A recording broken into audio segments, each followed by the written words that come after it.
Mjamzito kula vyakula hivi wiki ya 36 kabla ya kujifungua. Vinakusaidia kwenda kupunguza uchungu na kujifungua kiulaini bila shida yoyote. Chakula nambari 1, make sure unapata tende. At least kwa siku tende 3 mpaka 6. Kusaidia mwanamke kupunguza uchungu wakati wa kujifungua. Lakini pili, pendelea kula ndizi mbivu wiki ya 36 na kuendelea kabla ya kujifungua. At least kila siku ndizi mbivu 2 mpaka 3.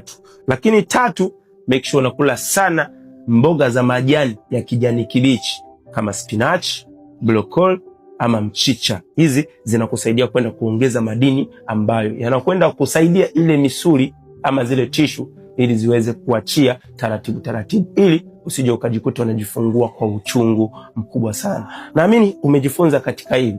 Ukishana wanawake watatu ambao ni wajawazito wana wiki ya 28 mpaka 36, utakuwa umewasaidia, kwani watajua ni nini cha kufanya, kwani wanawake wengi wanaogopa uchungu wa kujifungua.